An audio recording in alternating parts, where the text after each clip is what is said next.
ஃபேஸ்புக்கில் ஒரு சம்பவத்தை பார்த்தா அந்த பாட்டிக்கு 90 வயசு இருக்கும், தாத்தாக்கு 95 வயசு இருக்கும். படுக்கையில் வெண்டிலேட்டரில் படுத்து கிடக்காரு. மனைவி கையை தடவி கொடுக்கு, அவர் தலையை தடவி கொடுக்காரு. அதில் போட்டிருக்க அருமையான ஒரு நல்ல குடும்பம். அல்லேலூயா. தாத்தா எப்போ சாக போறது நினைக்கிறேன், அவங்க பிரிச்சு இருந்ததே இல்லை போதும். அதனால தயவு செய்து கணவர் மனைவியோட நல்லா பேசணும், மனைவி கணவரோட நல்லா பேசணும், ஒருத்தருக்கு ஒருத்தர் எல்லாத்தையும் நல்லா ஒப்பிக்கணும், பிள்ளைகள் பெற்றோரோடு பேசணும், பெற்றோர்கள் பிள்ளைகளோடு பேசணும். இப்படிப்பட்ட கலங்கம் இல்லாத குடும்பத்தோடு தான் ஆண்டவர் பேசுவாரு.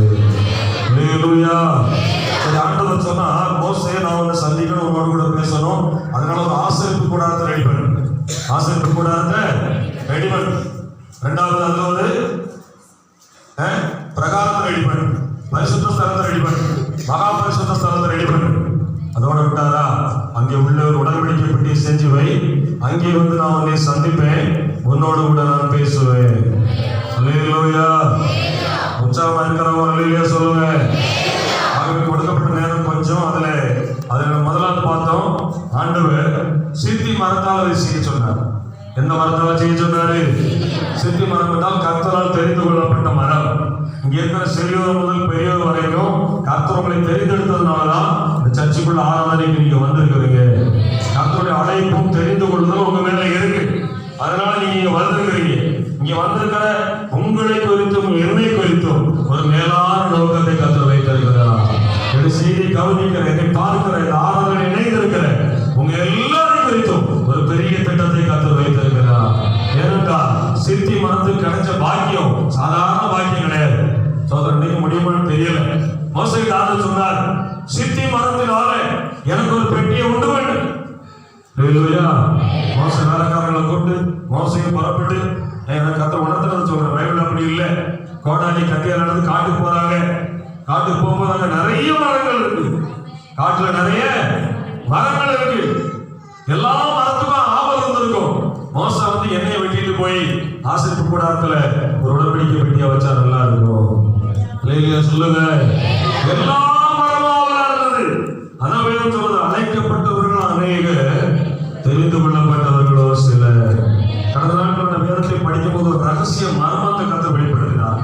மார்க்கு எழுதின சுவிசேஷம் 4ஆம் அதிகாரத்துல படிக்கும் போது அங்கே ஆண்டவர் ஒரு ஊமை சொல்கிறார். விதைக்கிறவனுடைய விதையை பற்றிய ஊமை. அவன் விதைக்கிறான், அந்த சம்பவம் தெரியும். அது பிற்பாடு நிறைய ஊமைகளை சொல்லிக்கிட்டே வர. அப்ப இந்த ஊமையை கேட்பதற்கு எண்ணற்ற திரளான ஜனங்கள் இயேசு பக்கத்தில் இருந்தாங்க. இயேசு சொன்ன ஊமையை கேட்பதற்கு திரளான ஜனங்கள் இருந்தாங்க. அந்த நேரத்தில் இயேசு சோதரர் என்ன செஞ்சார்? அதுக்கு 34ஆம் வசனத்திலிருந்து படிங்களேன். அவர்களுக்கு ஒன்றும் சொல்லவில்லை. தனித்திருக்கும் போது எல்லாவற்றையும் விவரித்து சொன்னார். தனித்திருக்கணும். நம்ம ஆண்டவரோட தனித்திருந்தா நமக்கு எல்லாவற்றையும் விவரித்து சொல்லுவாரு. அதுவே வர மாட்டேங்குது. நாம் அவரோடும் அவர் நம்மோடும் அடிக்கடி என்ன செய்யணும்? தனித்திருக்கணும். எதிர்காலத்தை குறித்து வெளிப்படுத்துவார். அடுத்து நடக்க போகிற சம்பவங்களை குறித்து வெளிப்படுத்துவார். நமக்கு என்னென்ன எதிர்காலத்தில் நடக்கும், நம்ம எப்படியெல்லாம் இருப்போம், எல்லாவற்றையும் கர்த்தர் வெளிப்படுத்துவார். தம்மை நம்புகிற, தம்முடைய சமூகத்தில் காத்துகிற பிள்ளைகளுக்கு ஒன்றையும் மறைக்காமல் வெளிப்படுத்துகிற ஒரே ஒரு தெய்வம், நல்ல தெய்வம், தகப்பனை போன்ற தாயை போன்ற இருதயத்துடைய நம் ஆண்டவராகிய இயேசு மட்டுமே. அல்லேலூயா. ஆபிரகாம் பார்த்து ஆண்டவர் சொன்னார், அவன் சிநேகிதன். என் சிநேகிதனாகிய ஆபிரகாமுக்கு நான் எதையாகவும் மறைப்பேனோ? ஒன்றையும் மறைக்க மாட்டேன். ஆதியாகமத்தின் புஸ்தகம் அவருடைய 18ஆம் அதிகாரத்தில் சொல்லுகிறார், நான் சோதோமுக்கு போறேன் அப்படின்னு. ஆபிரகாம் கேட்கிறார், எதுக்காக போறீங்க? அவன் சொல்லுகிறான், உன்கிட்ட நான் மறைப்பேனா? சோதனுடைய பாவமும் கூக்குரலும் பெரிதா இருக்கிறது. நான் அதை பார்த்து உண்மையோ என்று கண்டு வானத்திலிருந்து அக்கினி இறங்கி அந்த பட்டணத்தை நான் அழிக்க போறேன். அல்லேலூயா. அவர் போய் செய்ய வேண்டியது செஞ்சிருக்கலாமே. ஏன் ஆபிரகாம் கிட்ட எல்லாத்தையும் வெளிப்படுத்துறாரு? அல்லேலூயா. சொல்லுங்க, அல்லேலூயா. ஆண்டவர் நம்மை மேன்மையாய் எண்ணுகிறார், நம்மை கனமுள்ளவர்களாய் எண்ணுகிறார். ஒவ்வொருவரும் தீர்க்கதரிசிகளாய் இருக்க வேண்டும் என்று விரும்புகிறார். 1 கொரிந்தியர் புஸ்தகம் 12ஆம் அதிகாரத்துல கொரிந்து சபையை பார்த்து அப்போஸ்தலனாகிய பவுல் என்ன சொல்கிறார்? வாசிங்க. 1 கொரிந்தியர் 12ஆம் அதிகாரம் 1 படிங்க. அன்றியும் சகோதரரே, ஆவிக்குரிய வரங்களை குறித்து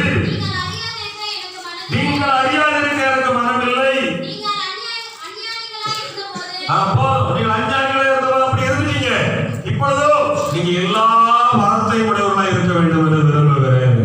அல்லேலூயா. அப்படியே 14ஆம் அதிகாரம் 1 படிங்க. அன்பை நாடுங்கள், ஞான வரங்களை விரும்புங்கள். ஊழியக்காரர்களுக்கு இதை சொல்லல, விசுவாசிகளுக்கு சொல்றார். அன்பை நாடணும். எதை நாடணும்? எல்லாரும் வாயை திறந்து பேசுறேன். வாயில இருந்து பண்டை வச்சு சாப்பிட்டுருக்கலாம். தோட்டா இருக்கா வாயில சத்தமாகவே சொல்லுவேன். உற்சாகமாக ஆண்டவர் பேசுவார். அன்பை நாடுங்கள், ஞான வரங்களை விரும்புங்கள். விசேஷமாய் தீர்க்கதரிசன வரத்தை. அப்ப சபையில இருக்க எல்லாருமே என்ன சொல்லணும்? தீர்க்கதரிசனம் சொல்லணும். பழைய ஏற்பாட்டுல 8ஆம் புத்தகம் 11ஆம் அதிகாரத்துல 70 பேரை தன்னுடைய ஊழியத்துக்காக சோத்திர மூப்பர்களாக மோசே நியமித்திருந்தார். ஆண்டவர் சொன்னார், உன் மேல இருக்கிற ஆவியை நான் அவர்கள் மேல இன்றைக்கு வைக்கிறேன். அதே சொல்லுவேன். எல்லாரும் ஆவியை நம்பினார்கள், எல்லாரும் பாஷையை பேசினார்கள், எல்லாரும் தீர்க்கதரிசனம் உரைத்தார்கள்.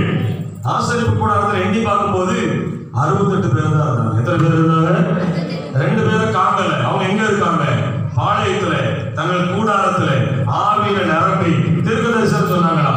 அப்ப 2 பேர் மோசே கிட்ட சொல்றாங்க. யோசுவாவும் சொல்லுதான், ஐயா 70 பேர்ல 2 பேர் பாளையத்துல இருந்து ஆவியில நிரம்பி ஜனங்களுக்கு தீர்க்கதரிசனம் சொல்றாங்க. நாங்க போய் அதை தடை பண்ணணுமா? உடனே மோசே சொல்றான், தடை பண்ணாத. இஸ்ரவேலர்கள் எல்லாரும் தீர்க்கதரிசனம் சொன்னால் நன்றாக இருக்கும். அல்லேலூயா சொல்லுங்க. அல்லேலூயா. எல்லாரும் அன்பை நாடணும், ஞான வரங்களை விரும்பணும். விசேஷமா நம்முடைய சபையில் இருக்கிற எல்லாருமே தீர்க்கதரிசனம் சொல்லணும். தீர்க்கதரிசனம் என்ன செய்யணும்? சொல்லணும். தீர்க்கதரிசிகளாய் இருக்கணும். கடந்த நாட்களில் நம்முடைய சபையில் இருக்கிற ஒரு நபர் கால் வீங்கி இருந்த ஒரு நபருக்காக அவர்கள் போய் இடத்துல கேட்டு ஜெபித்த போது அந்த கால் வீக்கம் உடைஞ்சு நீர் வெளியே வந்து கால் நார்மல் ஆயிடுச்சு. நார்மலான சொல்ல மாட்டேன், கர்த்தர் நாம மகிமை பண்ணட்டும். அப்ப அந்த நபரை இன்னொரு ஊழியக்காரர் சந்திச்சிருக்காரு. அவர் கேட்டாரு, என்னையா கால் எப்படி இருக்கு? அவர் சொன்னாரு, கால் வீங்கி இருந்தது, யானை கால் மாதிரி. ஒரு அம்மா ஒரு சர்ச்சுக்கு போறாங்க, அவங்க வந்து என் காலில் கையை வச்சு ஜெபிச்சாங்க, அது நார்மல் ஆயிடுச்சு. உடனே அவர் சொன்னாரா, அப்படிப்பட்ட விசுவாசிகளும் அப்படிப்பட்ட சபையும் இந்த ஆலோசனை இருக்கோ? உங்களுக்கு வராது. சத்தமா சொல்லுவேன். ஆச்சரியப்பட்டாரா? ஊழியக்காரர்கள் அப்படி சொன்னா விடுதலை ஆகும். அப்படி ஒரு விசுவாசம் விடுதலை ஆச்சு. ஆமா ஐயா, அவங்க இந்த சர்ச்சுக்கு போறவங்க. ஆண்டவருக்கு மகிமை உண்டாவதாக. அதனால இங்க இருக்கிறவங்க எல்லாருக்கும் பிசாசுகளை துரத்தக்கூடிய, தீர்க்கதரிசனம் சொல்லக்கூடிய, நோய்களை குணமாக்கக்கூடிய வரத்தை கர்த்தர் கொடுத்திருக்கிறாரு. பள்ளிக்கூடத்துல யாருக்காவது பிசாசு படிச்சிருந்தா இங்க கூட்டு வராரு. தலையில கையை வச்சு இயேசு நாமத்துல போய் சொல்லு, பிசாசு போகும். ஒரு 3 பேர் தான் லேடி ஆனாங்க வாலிபுள்ள. நீங்கள் உலகத்தோட எல்லா பிசாசுகளையும் மிரட்டுவீர்களாக. அல்லேலூயா. வேலை பார்க்குற இடத்துலையும் யாருக்காவது நோய் இருந்தா கையை வச்சிருங்க. நான் இன்னைக்கு உங்க எல்லாரையும் பிதாகுமார பரிசுத்தாவின் நாமத்தினால ஆயினேசன் பண்றேன். நீங்க போய் பிசாசுகளை துரத்துங்க, நோய்களை குணமாக்குங்க. உங்க மூலம் ஆண்டவர் நாம மகிமைப்படுகிறோம். பாஸ்டர் சொல்லாதீங்க. அல்லேலூயா. நீங்க பாரத்தோடு ஜெபிக்க ஆரம்பிச்சா கர்த்தர் எல்லாத்தையும் வெளிப்படுத்திடுவாரு. நீங்களே வரம் பெற்றவர்கள். 1 கொரிந்தியர் 1ஆம் அதிகாரத்துல அந்த சபையை குறித்து 4ஆம் வசனம் 5ஆம் வசனத்துல பவுல் என்ன சொல்றாரு படிங்க. 3ஆம் வசனம் இயேசு கிறிஸ்துவினாலும் உண்டாவதாக.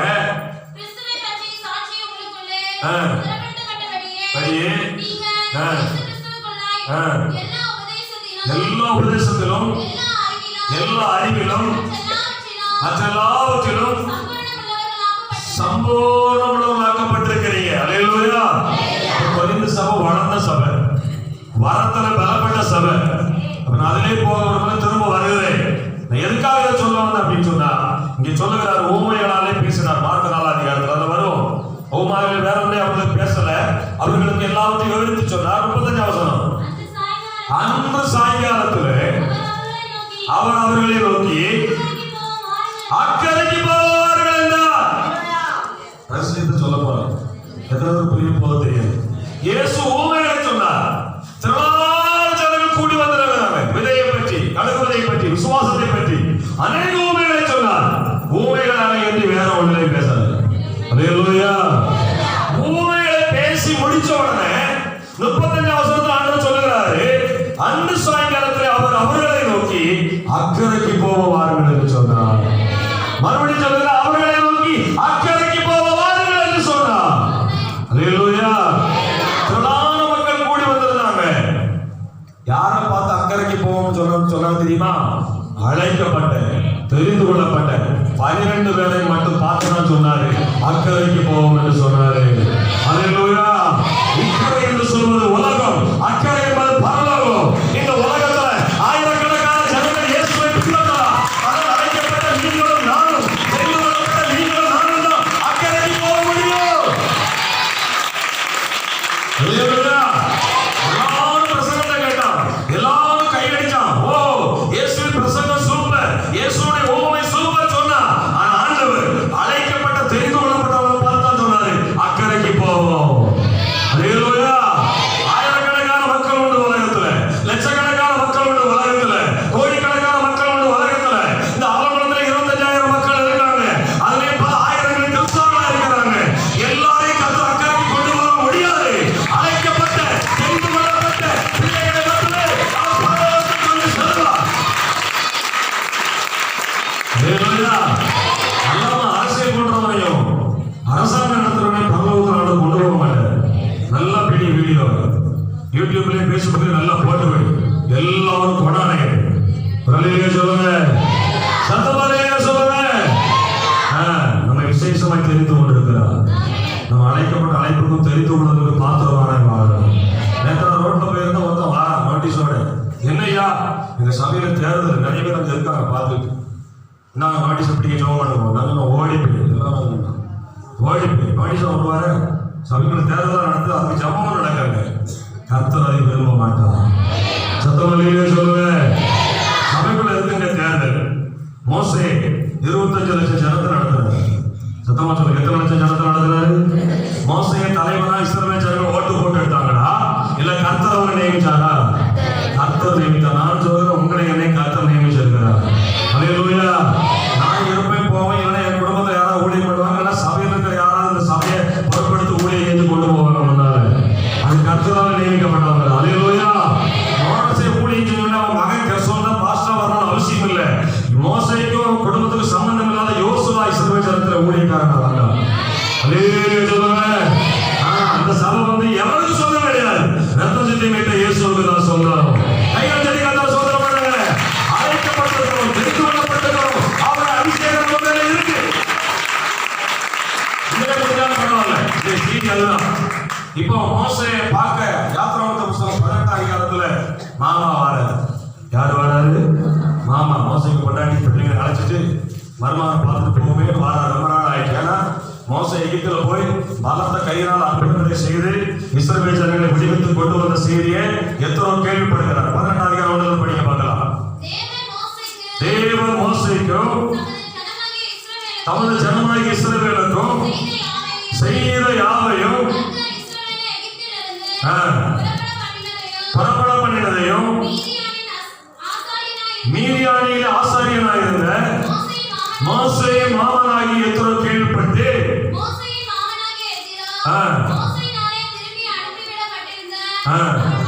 அவன் மனைவி பிள்ளைகளை அழைத்து கொண்டு மோசையை பார்க்க வர. அவர்களே சொல்லுவேன், மோசை கொஞ்சம் ஊழியத்தில் பிஸியா இருந்ததுனால அவன் மனைவி பிள்ளைகளை மாமா வீட்டுக்கு அனுப்பிட்டார். கண்டபொருள் போல இன்னைக்கு நம்ம சில சகோதரிகள் ஒரு பிரச்சனை வந்தவரே போயிருவாங்க. நம்ம அப்பா அம்மா இருக்கு, அப்படி இருக்க கூடாது. என்ன வந்தாலும் சமாளிக்கணும், முழங்கால் போடணும். எல்லா பிரச்சனையும் ஆண்டவர் மாற்றி தருவாரு. சொல்லுவாரு, அனுப்பி தரப்பா அவன் கூட்டு வர. ரொம்ப நாள் ஆயிடுச்சு. அப்ப தன்னுடைய பிள்ளைகளையும் பேரப்பிள்ளையும் வச்சுட்டு மருமகனை பார்க்க வராரு. பார்க்க வந்த இடத்துல என்ன நடக்குது தெரியுமா?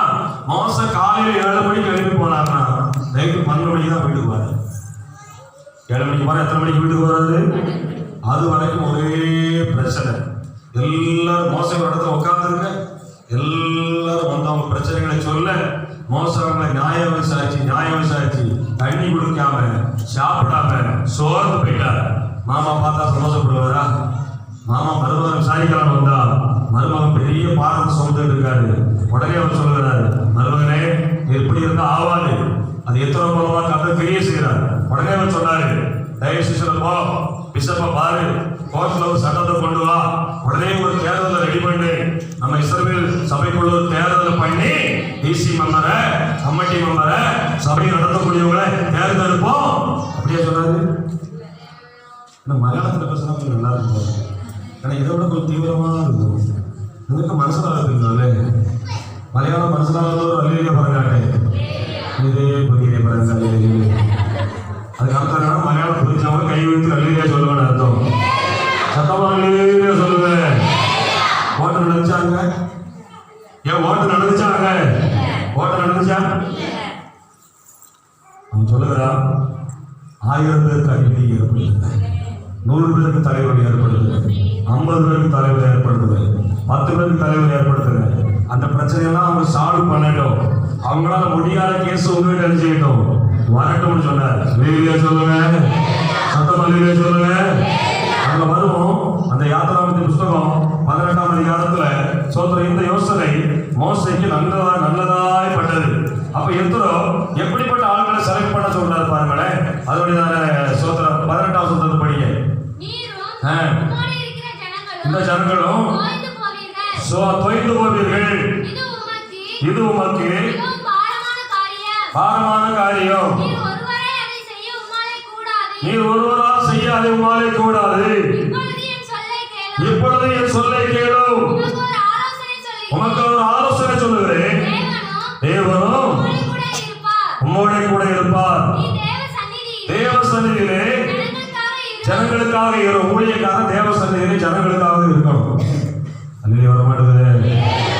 அதிகமாக ஜபத்தில் இருக்கிற ஆண்டு சமூகத்தில் நீங்க அதுக்கு நல்லா அனுமதிக்கணும். அவசரமான வீடு சந்திக்க வருங்க. ஊழியக்காக சபையில் இருக்கிற ஜனங்களுக்காக தேவ சந்நிதியில விழுந்து கிடக்கணும். அவசியமா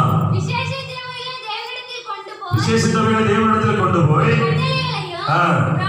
பிரமாணங்களையும் வெளிப்படுத்தி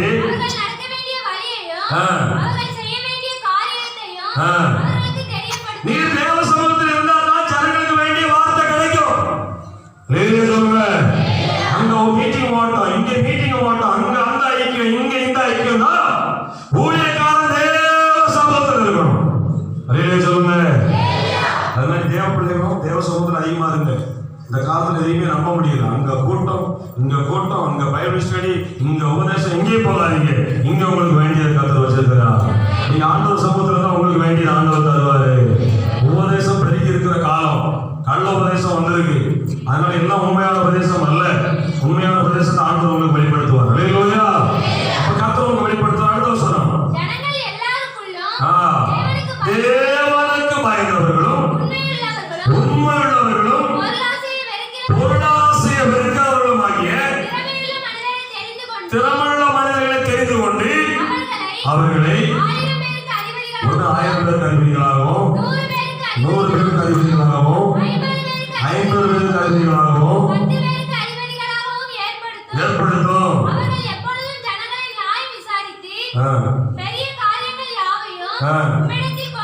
கொண்டு வரட்டும்.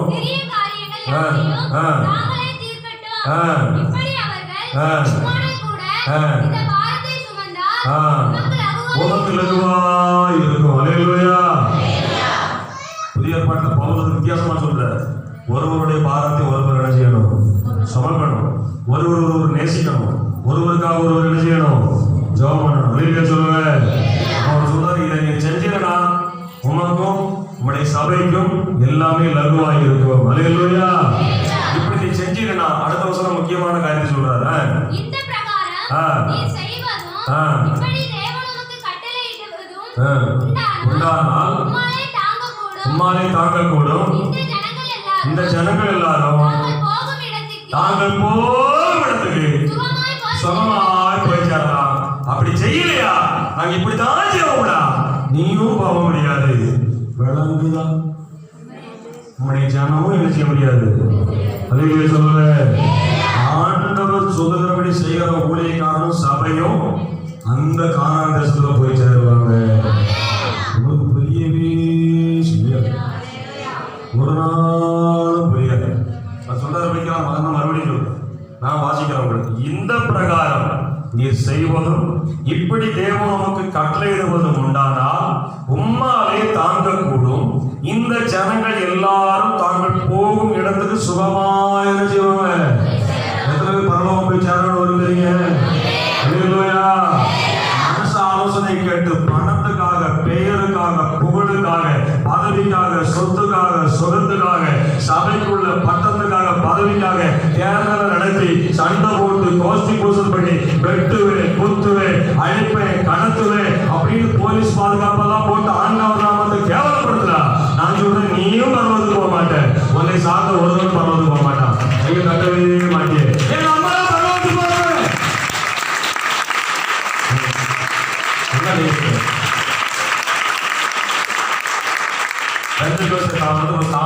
பேர் சொல்ல வரல. நிறைய ஸ்தாபனங்கள், ஆயிரக்கணக்கான சபை. அந்த சபைகளில் பெரும்பான்மையான ஊழியர்கள் கூடி செபித்து பல மாதங்களை காத்திருந்து கர்த்தரால் ஏவப்படுகிற ஊழியர்களை உலக தலைவராக, இந்திய தலைவராக, ஸ்டேட் தலைவர்களாக, ஏரியா தலைவர்களாக ஆண்டவர் சொல்கிறவங்கள தான் தேர்ந்தெடுப்பாங்க. நம்ம சபை மக்கள் எல்லாம் ஜெபிக்கணும். சபை எதுவாக இருந்தாலும் நம்மளை சார்ந்ததுதான். ஆண்டவர் நாம தூசிக்கப்படக்கூடாது. போலீஸ்காரன் சுத்தி துப்பாக்கியோட காவல் இருந்தா எப்படி இருக்கு யோசிச்சு பாருங்க. அல்லேலூயா சொல்லுங்க. கடைசி காலம். அல்லேலூயா சொல்லுங்க. எதுக்காக சொல்ல வரணும்னா, ஆண்டவர் சீட்டி மரத்தை தேர்ந்தெடுக்க சொன்னார். அந்த மரம் விசேஷமான மரம். அல்லேலூயா. எதுக்காக நான் ஸ்பெஷலா சொல்றேன்னா, மார்க் 4 அதிகாரத்துக்கு தான் வந்தேன். அங்க நின்று ஆயிரக்கணக்கான மக்கள், திரளான ஜனங்கள் பிரசங்கத்தை கேட்டாலும் தம்மால் தெரிந்து கொள்ளப்பட்ட, தம்மால் அழைக்கப்பட்ட, தம்மால் வேறுபிடிக்கப்பட்ட 12 பேரை மட்டும்தான் பார்த்து சொன்னாரு, வாருங்கள் அக்கறைக்கு போவோம். அல்லேலூயா. அந்த வார்த்தை சொல்லப்பட்டிருக்கிறது அந்த சாயங்காலத்துல. எந்த சாயங்காலத்துல? பகல் காலமெல்லாம் ஒழிய போகுது, சாயங்காலம் வந்துருச்சு. அடுத்து எந்த காலம் வரப்போகுது தெரியுமா? மத்தேயு எழுதின சுவிசேஷம் 25ஆம் அதிகாரம். அந்த காலத்துக்குள்ள வந்துட்டோம். மத்தேயு எழுதின சுவிசேஷம் 25ஆம் அதிகாரம், அதனுடைய 5ஆம் வசனம். மணவாளன் வர தாமதித்த போது அவங்க எல்லாம் நிச்சயமாயிட்டாங்க. அல்லேலூயா சொல்லுங்க. யேசுராஜா வர தாமதம் ஆயிட்டா இல்லையா? ஏன் தாமதம் ஆயிட்டா இல்லையா? அங்க மார்க் 4ஆம் அதிகாரத்துல சாயங்கால வேளை, இங்க மத்தேயு 25ஆம் அதிகாரத்துல ராத்திரி வேளை. அல்லேலூயா. இந்த காலத்துல இயேசு சீக்கிரம் வர போறாரு. உலகமே நித்திரை மயக்கத்துல இருக்கு. உலகமே என்ன மயக்கத்துல இருக்கு? நித்திரை மயக்கத்துல. அதுல எழுப்பணும், 10 மணிக்கு எழுப்பணும், காப்பியை குடிக்கணும், பல்லு தைக்கணும், 2 பச்சியை திங்கணும், குளிக்கலையோ ஊரெல்லாம் சுத்தணும், காலையில் திங்கணும், காலை நீட்டி டிவி ரிமோட்டோட உட்காந்து ரிமோட்டை தள்ளி வச்சு என் கை பண்ணிக்கலாம். அப்புறம் மத்தியானம் நல்லா சாப்பிடணும், அப்புறம் ரிமோட்டை அமுக்கணும்.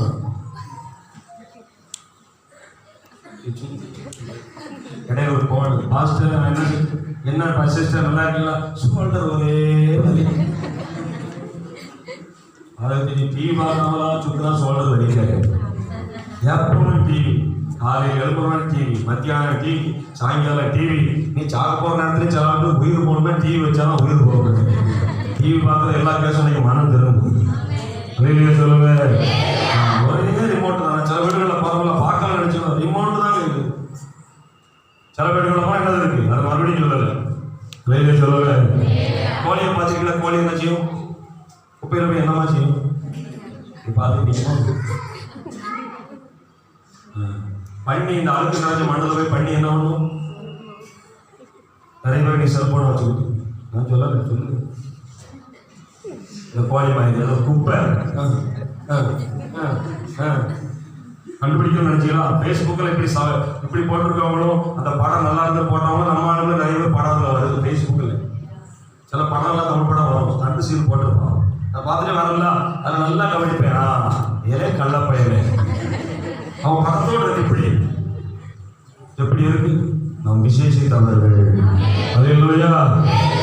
செய்திக்குள்ளே வரவிடல ஆண்டவர். முதல் பயணம் சொன்ன பத்தியா, நம்ம ஸ்டாண்டர்ட் ஆனவங்க. நமக்கு ஒரு ஸ்டாண்டர்டா இருக்கு. சப்ப கெட்டின வாழ்க்கை வாழக்கூடாது, குப்பையான வாழ்க்கை வாழக்கூடாது. நமக்கு ஒரு ஸ்டாண்டர்ட் ஆனவர் வச்சிருக்கிறாரு. அல்லேலூயா. உயரோட உலகத்துல வாழ்ந்தபோது ஸ்டாண்டர்டா இருந்தாங்க. அவர்கிட்ட ஒருத்தருக்கு பக்கத்துல போக முடியாது. அல்லேலூயா. இயேசுவை வெட்டுவே குத்துவே பக்கத்துல போவான். அவர் அங்கிட்டு ஜனங்களை பார்த்து பேசி, அவர் படமே விடுது, அவர் அப்படி இன்னும் அவன் விட்டதும் இயேசு கிட்ட போவான். இயேசு அவன் சிரிச்சு திருப்புவான் பாருங்க, உடனே பின்னால ஓடி. எவ்வளவு ஸ்டாண்டர்டா நாளே. ஹல்லேலூயா. வெள்ள சேலையெல்லாம் உடுத்துட்டு ஸ்டாண்டர்டா வண்டியில நீங்க தெருவில் பைபிள் எடுத்துட்டு ஒரு பயம் உங்க பக்கத்துல வர மாட்டான். ஹல்லேலூயா. வெள்ள சட்டை வெள்ள வேண்டி உடுத்துனா ஒருத்தர் பக்கத்துல வர மாட்டான். பரிசுத்தமான ஒடுக்க வேண்டியது நம்ம தேசத்துல இருக்கிற அரசியல் சாக்கடைகள் ஒடுத்துக்கிட்டாலே. ஹல்லேலூயா. விசேஷித்தவர்கள் இன்னைக்கு நான் முடிக்கிறேன். சித்தி மரத்தை கட்ட தெரிந்து கொண்டாரே அந்த மரம் விசேஷமானது. ஹல்லேலூயா. அது கிடைச்ச பாய்க்கலாம் அதை வெட்டி கொண்டு வந்து அளவெடுத்து அதை துண்டாக்கி அதை தோல் உரிச்சு சொந்தம் அதை பிளந்து அதை பாலிஷ் பண்ணி இதெல்லாம் செய்யும் போது சித்தி மரம் அழுது, எனக்கு எதுக்கு இந்த வெட்டு, எனக்கு எதுக்கு இந்த துண்டு, எனக்கு எதுக்கு இந்த பிளப்பு, எனக்கு எதுக்கு இந்த உரிப்பு, ஐயோ கஷ்டப்படுதே அப்படின்னு சொல்லும் போது பக்கத்துல தங்கத்தை அடிச்சுக்கிட்டு இருக்காங்க. சித்தி மரம் பார்த்துக்கிட்டே இருக்குது. ஹல்லேலூயா. வேலை செய்யற சித்தி மரத்தை ஆரோக்கியப்படுத்தி சொல்றான், கவலைப்படாத சித்தி மரமே, உன்னை சுற்றி மூடுறதுக்கு நான் தங்கத்தை அடிச்சுக்கிட்டு இருக்கேன். ஹல்லேலூயா. விசேஷமானவர்கள் நாம வாழ்க்கையில பல வெட்டுகள் வரலாம், பல பிளப்புகள் வரலாம், பல அடிகள் வரலாம், பல வேதனைகள் வரலாம். அதை எல்லாம் சகித்துக் கொள்ளுங்க. கைகளால் கட்டப்படாத தங்க பட்டணம் பரலோகத்தில் இருக்கிறது. ஹல்லேலூயா. ஹல்லேலூயா. பாருங்கள், சித்தி மரம் அனுபவிக்க அனுபவிக்க வேதம் சொல்லுகிறது, அதில் உள்ளேயும் அதில் புறம்பேயும் அதில் எங்கும் பொந்தகடால மோடு. ஹல்லேலூயா. ஒரே வார்த்தையில் என்னாச்சு, நாம் விசேஷமானவர்கள். ஹல்லேலூயா. நம்ம ஸ்டாண்டர்டு விடுவாங்க, நம்ம சீப்பா குப்பையா இருக்கக்கூடாது. ஆண்டவருக்காக ஸ்டாண்டர்டா வாழணும். கண்ணா விடுவோம். ஜெபித்து முடிக்க போறேன். 4 பயனுக்கு பேச முடியல. சொல்ற 3 வாரம் ஓடி போச்சு. எல்லாரும் கத்தருக்கு நன்றி சொல்லுவேன். ஆண்டவரே, பெட்டியை செய்ய, உடம்படிக்கு பெட்டியை செய்ய, சித்தி மரத்தை தான் தெரிந்து பண்ணீங்க ஆண்டவரே. எங்க ஜாதியில் எத்தனை மக்கள் இருந்தாங்க ஆண்டவரே, எங்க குடும்பத்தில் எத்தனை பேர் இருந்தாங்க ஆண்டவரே, எங்களை தேர்ந்தெடுத்தீங்க ஆண்டவரே. உமக்கு நன்றி ஆண்டவரே சொல்லுங்க. உமக்கு நன்றி ஆண்டவரே சொல்லுங்க. உமக்கு நன்றி ஆண்டவரே சொல்லுங்களேன். இந்த வார்த்தைகளுக்கு ஆறுதலை ஆசிரமமா இருந்ததுக்கு ஆண்டவரே ஸ்தோத்திரம் வேணும். நல்ல பிதாவை நன்றியோடு துதிக்கிறோம். கேட்ட செய்தியில் இன்னும் ஆழமா போகல, சித்தி மரத்தை தெரிந்து கொண்டது போல எங்களை தேர்ந்தெடுத்திருக்கிறேன். நன்றி ஆண்டவரே. இன்னும் 4 பாயிண்ட் இருக்கு ராஜா. அந்த உடன்படிக்கை பெட்டி இருக்கிற இடத்துல கர்த்தர் வந்து பேசணும்னா நாங்க என்ன செய்யணும்? அது வருகிற நாட்கள் காணிக்கை கருவினார் செய்தியை கேட்டு எல்லாரும் வாழ்ந்து மட்டும் நாங்க உலகத்துல உங்க சாட்சியா வாழணும், உங்க நாமத்துக்கு மகிழ்ச்சியா வாழணும், உங்க நாமத்துக்கு பேருண்டாக்குறவங்களை வாழக்கூடாது காட்சி தந்திருக்கிறேன். தொடர்ந்து நடத்தும். அடுத்த வாரம் அந்த செய்தியை காணிச்சு முடிக்க உங்க சத்தத்தை கேட்க கருவினார்கள். எல்லா துதிக்கான மகிழ்வு செலுத்துகிறோம். இயேசுவின் நாமத்தை ஜெபிக்கிறோம்.